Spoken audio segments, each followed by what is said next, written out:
Hola, bienvenidos.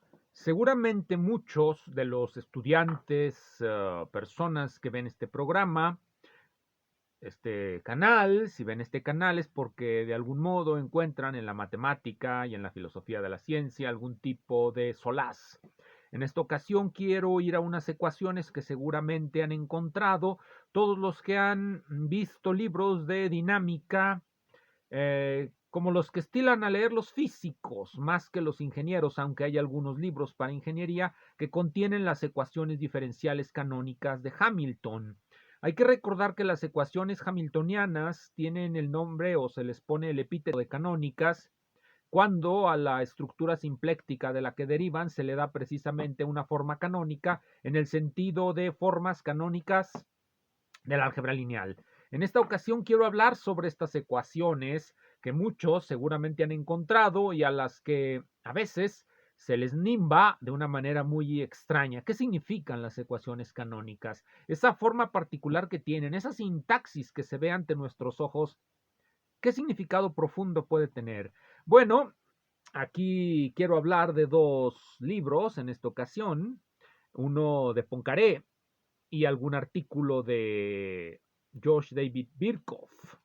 Los artículos de Birkhoff los voy a tomar del volumen 2 de sus obras completas. Aquí está, sus Collected Mathematical Papers de Birkhoff. Este es el tomo 2. Son 3 tomos. Estos libros salieron, déjenme les digo, en 1950. Y aquí hay una fotografía de Birkhoff. Siempre traen una foto. Ahí está George David Birkhoff. Bien, hay algunos artículos aquí que uno debe de ir viendo y voy a llamar la atención sobre el primero de ellos. Es uno escrito en francés en 1926 que se titula Sobre la significación de las ecuaciones canónicas de la dinámica. Sobre la significación de las ecuaciones canónicas de la dinámica. En este artículo, que es una nota muy breve, Birkhoff va a enunciar el significado que para él tienen las ecuaciones de la dinámica en su forma canónica hamiltoniana. Esto en 1926. Posteriormente, el año siguiente, en el 27, publica un artículo más grande que se titula Estabilidad y las ecuaciones de la dinámica. Ciertamente, al cambiar el título, pareciera que ha dejado de lado la pregunta primordial del artículo que les he citado sobre la significación de las ecuaciones canónicas de la dinámica. Ahí está. Sobre la significación de las ecuaciones canónicas de la dinámica de George David Birkhoff. Cuando vamos a la estabilidad de las ecuaciones de la dinámica, estabilidad y las ecuaciones de la dinámica, Birkhoff nos va a decir lo siguiente. Es la principal proposición de este artículo que esencialmente el único significado del hamiltoniano y por lo tanto del lagrangiano, de las ecuaciones hamiltonianas y por lo tanto de las ecuaciones lagrangianas, es que poseen la característica de estabilidad formal completa. Estabilidad formal completa significa que cuando se expanden series de Fourier, los coeficientes característicos se ubican en cierta región del plano complejo que proporciona a estas ecuaciones y sus soluciones, sobre todo estabilidad, cierto tipo de estabilidad, estabilidad de Lyapunov. Estabilidad de Lyapunov. ¿Por qué se llama formal? Porque las expansiones en series van a ser formales. En otras palabras, y esta es una solución sorprendente de Birkhoff a un problema que se llama el problema de la hamiltonización. En otras palabras, cualquier conjunto de n ecuaciones que posean estabilidad formal completa en un punto de equilibrio pueden ser llevadas a la forma hamiltoniana.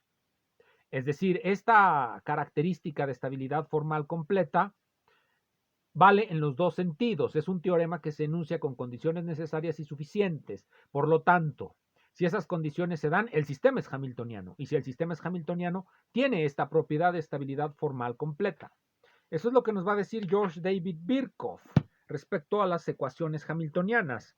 El resultado, según él, si ustedes leen el artículo, el resultado, según él, se encuentra ya en la obra de Henri Poincaré, En el libro fundamental de Poincaré que tengo aquí, esta es una reedición de la editorial Dover, es un librote en 3 tomos, se llama Los métodos nuevos de la mecánica celeste por Henri Poincaré.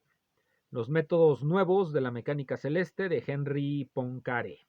Es el volumen 1, volumen 2 y volumen 3.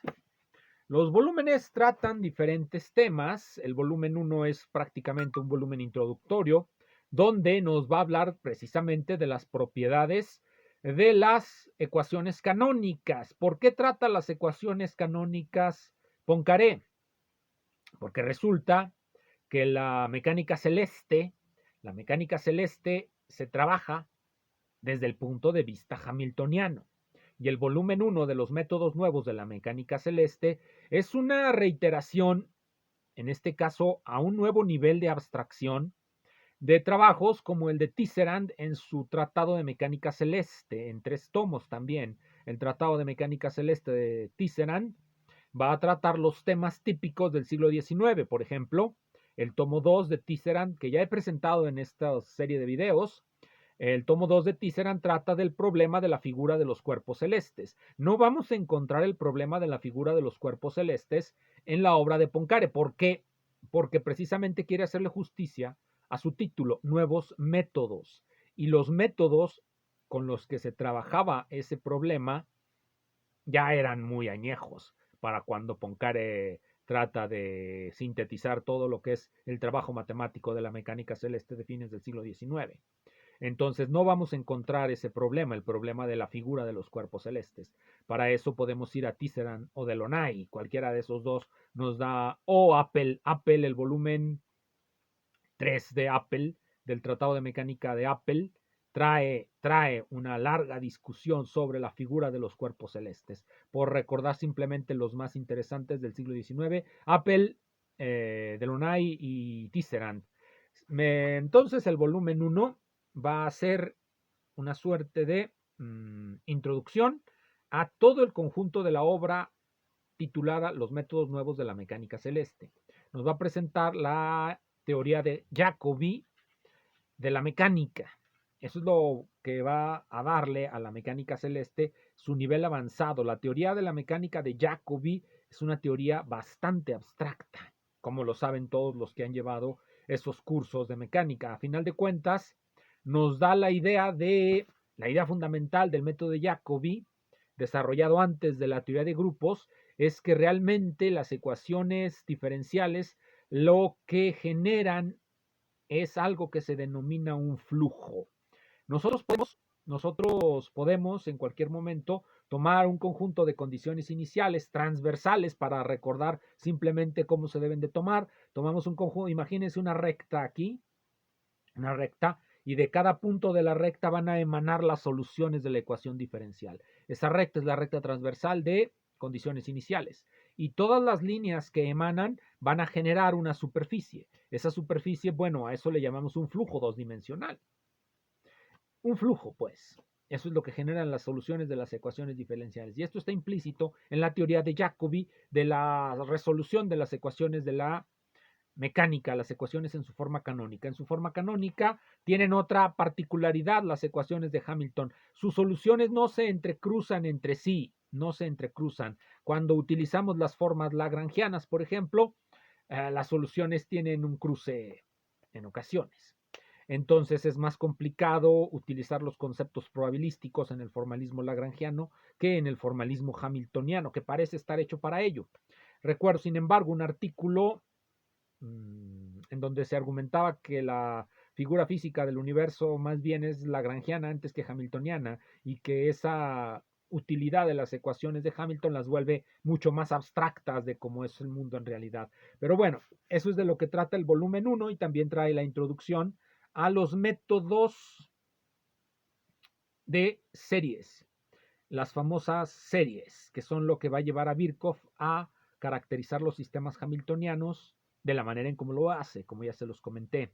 Entonces vamos a encontrar aquí a partir del capítulo 3, los primeros 2 capítulos son sobre generalidades, método de Jacobi. El capítulo 1 es método de Jacobi, el capítulo 2 ya es la integración por series, soluciones periódicas, exponentes característicos. Todo esto que está haciendo aquí Poincaré es lo que va a retomar posteriormente Birkhoff. Y quiero comentar que aquí se hace un uso masivo de esas cosas que se llaman paréntesis de Poisson. La parte 2, el volumen 2 de los métodos nuevos de la mecánica celeste de Poincaré, abunda sobre el tema de las series.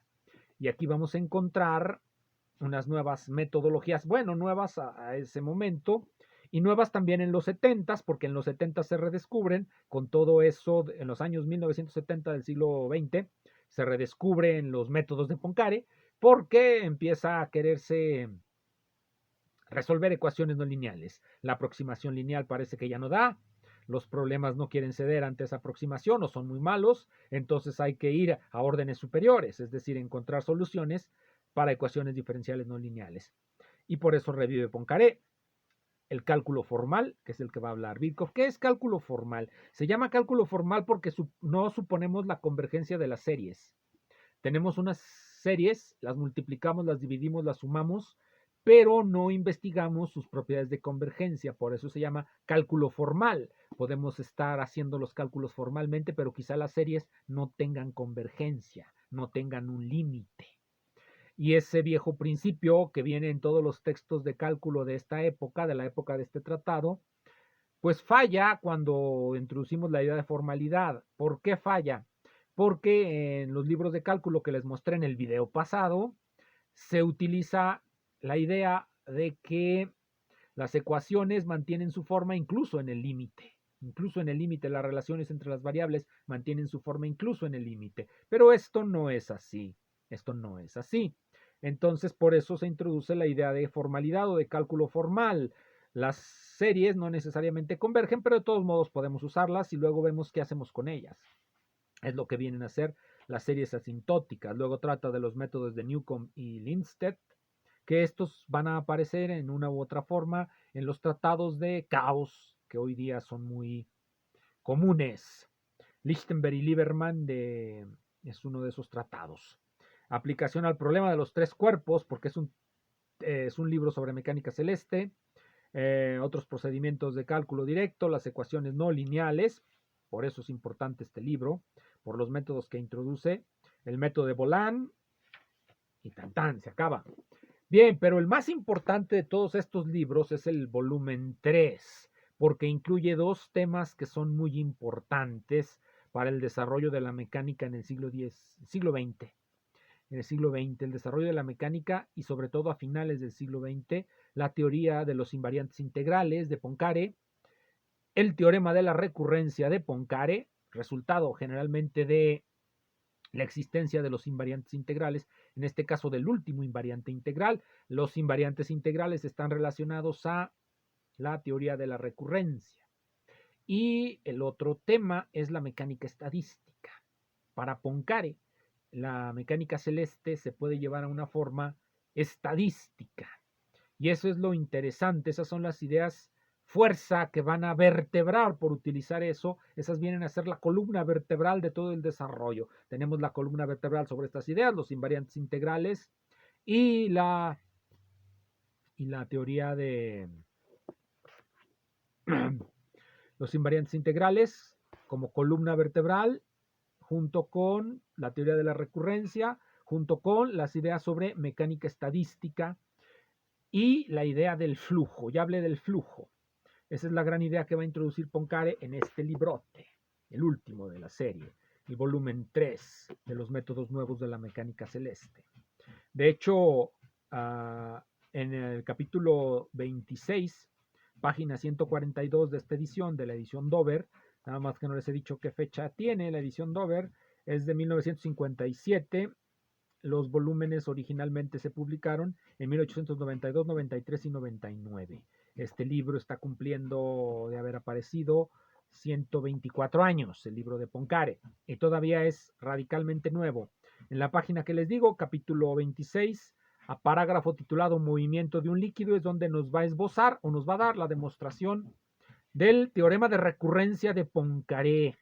Teorema de recurrencia de Poincaré, y va a utilizar únicamente dos ideas básicas. Uno, vamos a tener nuestro sistema circulando en un volumen finito. Primera idea, el sistema dinámico se va a mover en un volumen finito. Número 2, idea para demostrar el teorema de recurrencia. El flujo es hamiltoniano y esto significa para Poincaré que preserva el volumen, es decir, el último de los invariantes integrales es o suele ser el volumen. Entonces tenemos esos dos elementos y con ellos tenemos las condiciones suficientes para demostrar que ese sistema dinámico recurre en ese espacio. Es un buen resultado. Digo, a mí me parece sorprendente que con tan pocas ideas, dos ideas maravillosas, llegue a ese resultado tan interesante que es el teorema de recurrencia y que viene a ser uno de los problemas básicos de la mecánica estadística.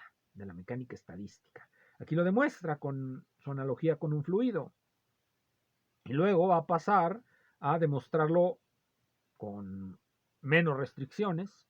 Y luego va a haber un librito posterior ya de teoría ergódica, porque estos son los fundamentos realmente de lo que se va a denominar teoría ergódica, ya en tratados posteriores, sobre todo de Eberhard Hoff, se va a demostrar el teorema de recurrencia sin invariantes integrales, y de hecho se puede demostrar muy fácilmente un teorema de recurrencia para sistemas disipativos. Antes de que se disipe la energía, los sistemas pueden recurrir. Bueno, ¿y qué es recurrencia? Creo que no lo he dicho. Recurrencia es que imaginen un punto en movimiento, en un espacio acotado, entonces ese punto va a recorrer todas las posiciones, o se va a acercar infinitesimalmente a ellas. Eso es lo que significa recurrencia en el sentido de Poincaré, que dado un espacio acotado, un sistema dinámico va a volver sobre sí mismo, acercándose infinitesimalmente a todos y cada uno de los puntos en el transcurrir del tiempo. Y la demostración es deliciosamente plausible.